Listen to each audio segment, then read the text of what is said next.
তো একটা নষ্টা মহিলা, কি বলবো, ও নারী জাতের কলঙ্ক। আমাদের লজ্জা করে যে একটা নারীর জন্য হাজারো নারীর কলঙ্ক আসতেছে। একটা নারীর জন্য আমরা পথে ঘাটে মানে কথা শুনি, এই কিছু কিছু নারীর জন্য। এদেরকে আমি মনে করি যে এদেরকে বাঁচার কোনো অধিকার নাই, ঠিক আছে? ওদের একটা দুটা তিনটা না, ওদের 10টাও হয় না। আসলে কেন ঘটেছে আমি যতটুকু আন্দাজ করতে পারি যে সাকিব ওকে পছন্দ করতো না, শিখাকে পছন্দ করতো না, আর শিখা জোর করে ওকে ধরে রাখতে চাইতো। আমার কথা হচ্ছে যে জোর করে কোনো দিন ভালোবাসা হয় না, জোর করে কখনো সংসার হয় না। তো যে মানুষটা আমার কাছে থাকতে চায় না, আমি তাকে কেন জোর করে ধরে রাখবো? হ্যাঁ, বারবার চলে গেছে, এটা আমরা সবাই জানি, বারবার চলে গেছে। এই জিনিসটা আমার সাথে অনেকবার শেয়ার করছে সাকিব, ঠিক আছে? কিন্তু আমরা মান সম্মানের ভয়ে আমরা আগাতে পারি নাই, ওকে কোনো হেল্প করতে পারি নাই। ও অনেক সময় হেল্প চাইছে, আইনি হেল্প চাইছে, তারপরে আর্থিক অবস্থায় হেল্প চাইছে। মন চাইছে যে করি, দুইটা মন যেহেতু একত্র হচ্ছে না। আর ছেলেটা অনেক মানে কি বলবো যে একটা ফাঁদে পড়ে গেছিলো, ঠিক আছে? বুঝতে পারছি, আমার সাথে সব শেয়ার করছে, কিন্তু করার কিছু ছিল না। যদি ওকে হেল্প করতাম তাহলে ভাবতো যে একটা কলঙ্ক ছিটাইতো এক কথায়। কারণ আমি আসলে জুনিয়র সাকিবকে দেখতে আসছিলাম, ও আমার পরিচিত, খুব ভালো ফ্রেন্ড, এই জন্য ওকে দেখতে আসছিলাম। বাচ্চার কোনো অধিকার নাই, এদেরকে সমাজ, এদেরকে দেশবাসী কেন যে এদেরকে সঠিক বিচার করতেছে না আমি বুঝি না কিছু। দেশে কি আইন বলতে কিছু নেই? এই সমাজটারে ধ্বংস করতেছে এই ধরনের নষ্টা মহিলাগুলা। এই ধরনের নষ্টা মহিলার জন্য আমরা কোথাও গিয়ে শান্তি পাই না, ঠিক আছে? সমাজটাকে কি বলবো, ওর নাম যদি আমার মুখে কেউ শুনে সবাই মনে করে যে ওর মতো মনে হয় আমরা, না হলে ওর কথা কেন আমরা আলোচনা করব?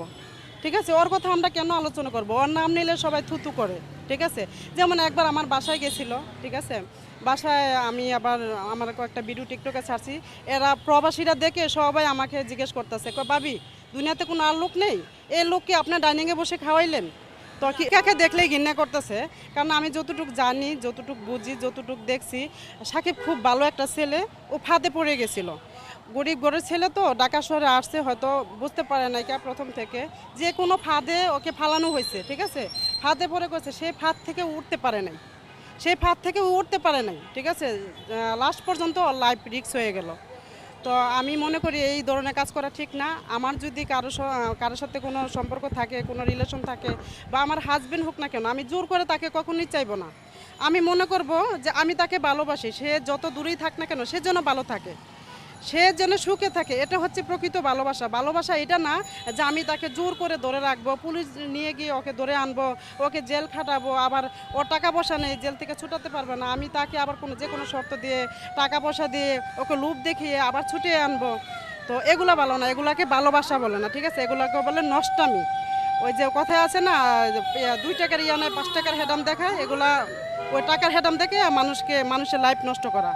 তো আমি মনে করি এগুলো একদমই ঠিক না। আমি একটা কথা বলবো, যে লোকটা আমার সন্তান, গর্ভধারিণী সন্তানের সাথে এরকম একটা কাজ করছে, তার সাথে কিভাবে আমি আবার কথা বলি, তাকে নিয়ে সংসার করি, তার সাথে একসাথে থাকি, একসাথে ঘুমাই, এটা কিভাবে পসিবল?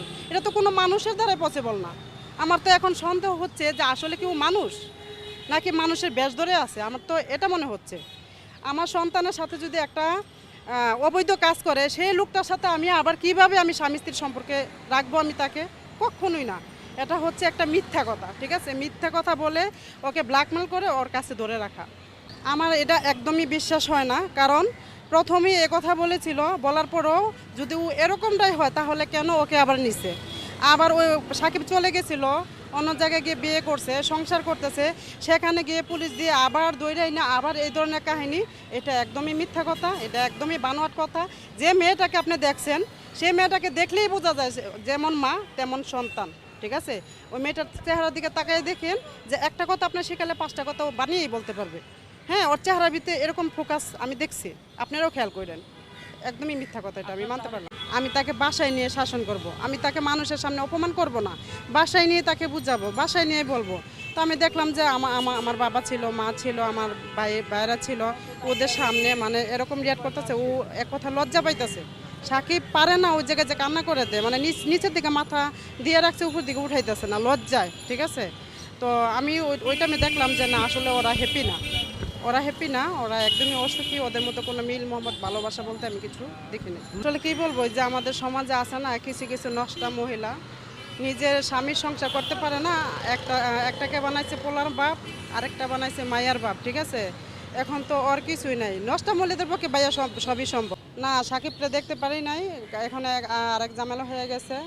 সিমি নামের একটা মেয়ে, তো ওর সাক্ষাৎকার নিতে গিয়ে ওকে উত্তেজিত করে ফেলছে, যার কারণে ডাক্তার কাউকে ওখানে এলাও করতেছে না। ওর অবস্থা খুবই খারাপ, জানি না বাঁচবে কিনা।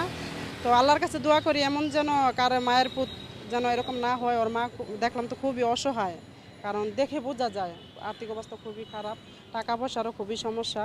তো আমি দেশবাসীর কাছে একটাই কথা বলবো যে যে যা পারেন যতটুকু পারেন সাকিবের পাশে দাঁড়ান, সাকিবকে সবাই হেল্প করেন। হতে পারে না, আমি তো ওখানে ওর ভাইয়ের সাথে কথা বললাম, ওর সাকিবের ছোট ভাই যে রাকিব বললো না আপু এটা একদমই মিথ্যা কথা। তো আমিও আসছি যে কিছু হেল্প করব ওকে। তো ওকে জিজ্ঞাসা করলাম, জিজ্ঞাসা করার পরে বললো যে না আপু এটা একদমই মিথ্যা কথা, সিমি কোনো ধরনের টাকা পয়সা দিয়ে হেল্প করে নাই, কোনো ডাক্তার দেখেনি।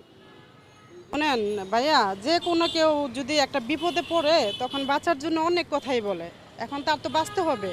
সে যে এরকম একটা কাজ করছে, যে সমাজকে কি জবাবদিহি করবে, তার তো এটা বলতেই হবে, মিথ্যার আশ্রয় তার নিতেই হবে।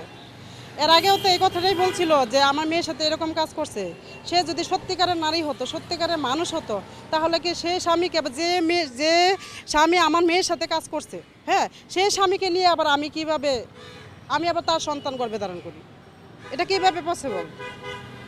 তো আপনারা তো বুঝেন, এখানে তো বোঝানোর কিছু নেই। আমার মনে হচ্ছে প্রথম আমি দেখছিলাম যে না ভালোই বলছে, তারপরে তার ভিডিওগুলো আসলে